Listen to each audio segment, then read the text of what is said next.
A look at 10 more handy tips for iOS users.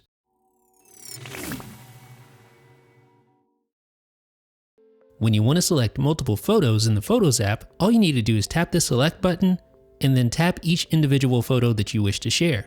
But there's an easier way. You can actually tap and drag on a photo to select multiple photos with ease. Let me show you.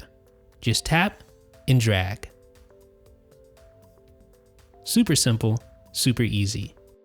When you wish to switch between apps, of course you can double press the home button to open up the app switcher and then tap the app in the middle, and that will open up the most recent app just like that. But if you have a 3D touch enabled device, there's an easier way.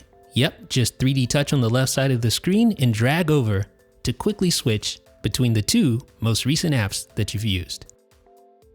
Now I'm guessing that most of you are probably familiar with how to request the desktop version of a website, but I'm going to show you how to do so right now just in case you don't. So this is the mobile version of our YouTube channel, but notice what happens when you long press on the refresh button in the address bar. You get this, request desktop site. So if available, when you tap that, the page will refresh and load up the desktop version of the website you're currently on. If the App Store app is acting a little weird, perhaps it's not showing an update that you know is available, you can easily force the App Store to refresh by tapping 10 times on one of the tabs at the bottom of the screen. So as you can see, that forced the App Store app to refresh. Let me show you that one more time. I'm going to tap 10 times on the Featured tab this time. 1, 2, 3, 4, 5, 6, 7, 8, 9, 10. And it refreshed. I have to admit, I used to think that you needed a 3D touch device to use the print to PDF feature. You know, when you go to the share sheet and tap print and then 3D touch on the print preview and it loads up that PDF print view.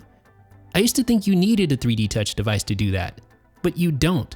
As one of our loyal YouTube viewers brought to my attention, all you need to do is a pinch gesture on the print preview and that will open up the full PDF ready to share. So yeah, even if you don't have a 3D touch enabled device, you can do this. Simply pinch and your PDF is ready to share.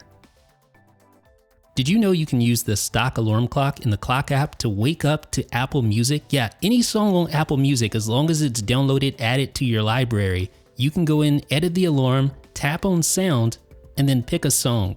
So it keeps your 5 most recent songs, but if you tap pick a song, you can search and select a song from your entire library. And this includes songs that you've saved from Apple Music. So if you don't see a song that you want, just simply go out to the Music app, load up Apple Music, search for the song you want, save it to your library, and then it will show up inside of the Clock app when you select your song. So now I'm going to wake up to Orange Sky at 6:30. You can easily rearrange items in the share sheet by tapping the More button and using the drag handles to rearrange items and the switches to turn off items. However, you can also do so from the share sheet itself. Simply tap and hold and drag an item like that, and you can also hide eligible items by long pressing on that item and selecting hide. Renaming a folder is simple. All you need to do is open the folder and then long press an app icon to place your device in an edit mode. But you can also 3D touch on a folder to rename it. Just select rename, and you'll be automatically placed in the edit mode with the keyboard available, ready to type. And one last way to rename a folder. Just open it up and long press on the name to start editing.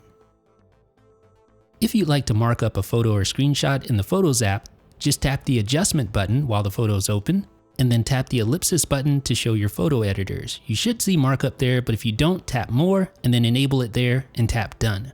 So open up markup, and now you'll see the markup interface. Here, you can draw on a photo, you can adjust the stroke weight, you can change the color, you can add text, you can add a magnifying glass. Needless to say, these features are extremely nice to have to add annotations to any photo or screenshot right there on the fly within the Photos app itself.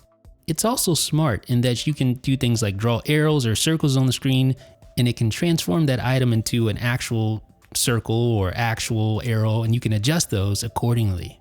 So once you finish annotating your photo or screenshot, you can easily save it and share it. And lastly, I'd like to talk briefly about the filtering option in iOS 10's Mail app. This is an awesome feature that I use all the time. Notice what happens when I tap the filter button in the bottom left hand corner. See, it gets rid of all the messages except the ones that meet the filter requirements. So You can set up the filter to include unread items or flagged items only, or from certain mailboxes only. It's an extremely handy feature that lets you hone in on specific emails in a flash. So ladies and gentlemen, that has been yet another look at 10 handy tips for iOS users. If you appreciated this video, please leave me a thumbs up and let me know, did you know them all? This is Jeff with 9to5Mac.